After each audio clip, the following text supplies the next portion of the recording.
Tripp, the innovator's dilemma, this notion that established players don't have much of an incentive to advance, to introduce, new innovations and thus see themselves displaced, doesn't seem to apply to Apple. No, and it doesn't because Apple's core product hasn't been disrupted at this point, and it's challenging to see around corners and know when that may happen. Apple tries to protect itself a little bit by developing new products such as the Apple Watch, and then the latest it's offering up is the Vision Pro, which will come out next year. But the iPhone itself continues to hum along and account for about half of the company's business. And is this because it's just too, and you hint at this too, is it just too darn hard to switch once you acquire all the various interacting paraphernalia? Yes, I mean that's a big dimension of this. I mean, Apple has gradually built a fortress around the iPhone. Every time it introduces a new device, whether that's the watch or AirPods or a new iPad, and people pick up those devices, they're so interconnected and flow back to the iPhone that it makes people more likely to just re-up and upgrade and get a new iPhone every 3 or 4 years. So is this like old-fashioned path dependence? Once you get used to something and it becomes embedded and you've spent a lot of capital on it and trained everybody on it, it's just too big of the pain or not worth the perceived benefit to switch? Yeah, there's certainly a lot of friction. In the Apple echo chamber, they call it lock-in, and the lock-in effect is real, and it's not only real, but it's quite effective. I mean, I was stunned. I was doing some work ahead of today's iPhone event, and I was trying to figure out what is causing Android users to switch to iPhones these days.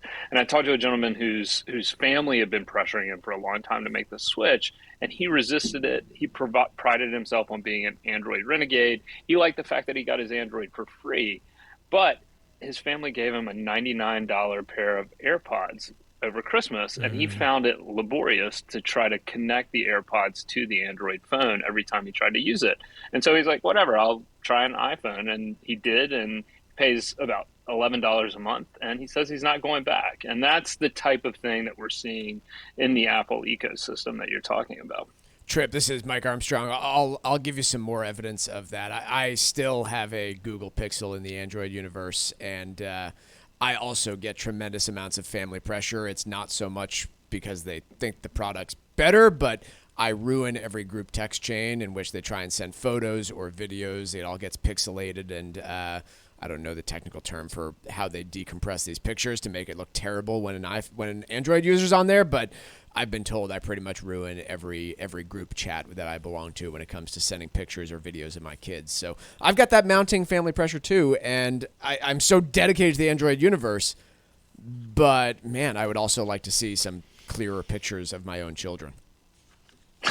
Yeah, I mean that is a big dimension of Apple's growth. I mean, one of the ways they've been able to expand their empire, particularly in the U.S., because that's where their iMessage texting services is so valuable and is used so widely, is among teens.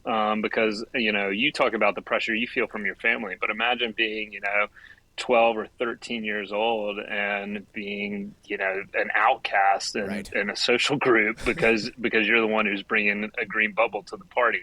Nobody wants to be that kid. Hey, Tripp, before we let you go here, is there anything about the latest version of the iPhone that's really compelling to you? Any reason that you're going to have to run out and get one?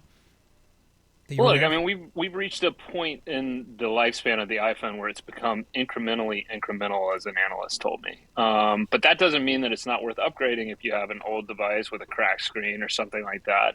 It's just a question of what you need and what you value. The biggest changes are going to be similar to the previous ones. It's going to be speedier processors, improved camera capabilities, and then slimmer borders that make the screen larger without making the device any larger. Is that enough reason to, drop $1,000 on a new phone? Probably not. But, if you have a 3 or 4 year old device and yours is, sputtering along, maybe you want to get one that hums a little faster. Right. Good stuff. Tripp, thanks for joining us this morning. Thank you. Tripp Mickle, New York Times.